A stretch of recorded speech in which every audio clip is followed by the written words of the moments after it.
When there's a situation that forces you to keep your romance, your rationality becomes an empty casket.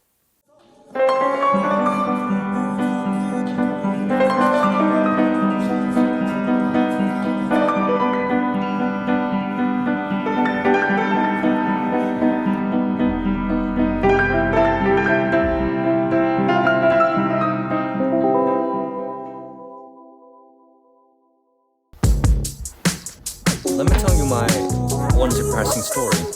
Be my guest, bro.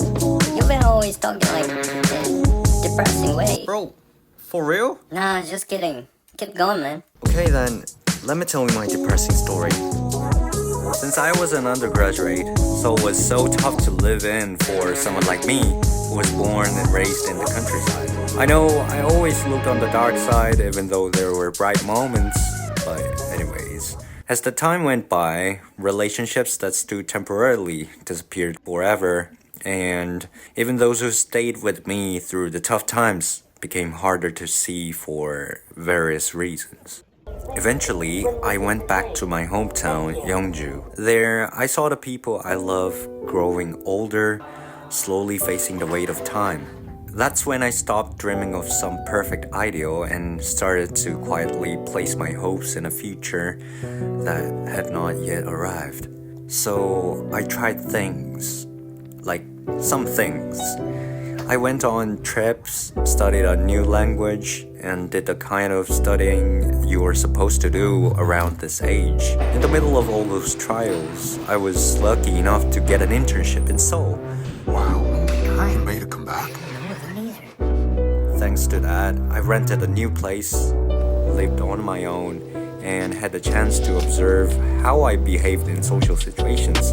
Still the same culture, but with different generational backgrounds, you know. 여보세요?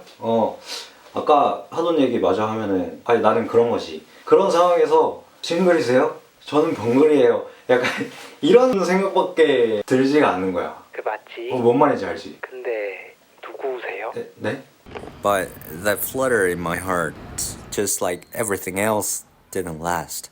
The days of pushing through the haze of cigarette smoke on crowded streets repeated endlessly, and instead of looking up at the sky above the buildings, I found myself being swept along with the crowd walking into them. Before I even realized it, I had lost my sense of wonder. I wasn't living in the present anymore.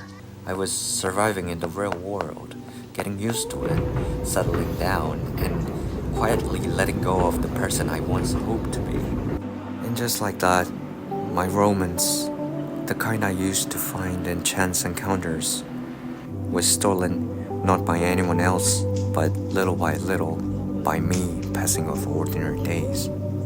I believe that romance doesn't disappear forever. It sleeps into the background, hiding behind rent payments and morning alarms, but maybe it waits patiently for someone to look up again. So here I am, trying once more.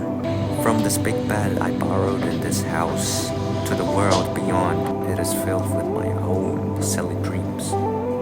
This is my definition about retrieving my lost identity. 매일 집을 나서기 전마다 습한 화장실 거울에 내게 하고 싶은 말을 써놓곤 했었지. 아마 넌 못 본 것 같아.